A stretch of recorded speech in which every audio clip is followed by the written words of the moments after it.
السلام علیکم ورحمۃ اللہ وبرکاتہ۔ 8 ضمائر سیکھ لیں اور قرآن کی زبان آپ کو آسان لگنے لگے۔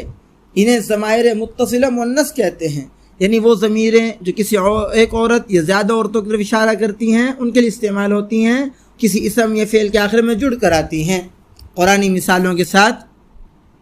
نمبر 1، ہاں، ایک عورت کے لیے، اس ایک عورت کے لیے، اس ایک عورت کا، والتی احصنت فرجہا، اس عورت نے اپنی شرمگاہ، فرجہا اپنی شرمگاہ کی حفاظت کی، اس میں لفظ ہے فرجہا اس کی شرمگاہ مؤنث کے لیے۔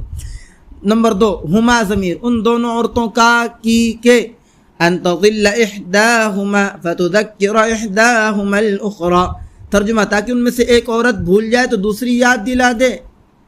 اس میں لفظ ہے احداہما ان دونوں میں سے ایک، ہما دونوں میں سے ایک۔ تیسری لفظ ہے ہن سب عورتوں کے لیے، یغضضن من ابصارہن وہ عورتیں اپنی نگاہیں نیچی رکھیں، ابصارہن ان سب عورتوں کی نگاہیں۔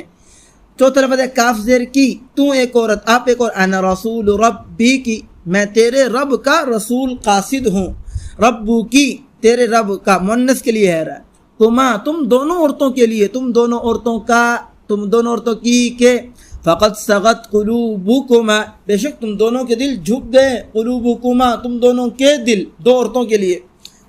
چھٹا لفظ کن تم سب عورتوں کے لیے، وقرن فی بیوتکن تم سب اپنے گھروں میں ٹک کر رہو، بیوتکن تم اپنے گھروں میں، تم سب عورتیں اپنے گھروں میں۔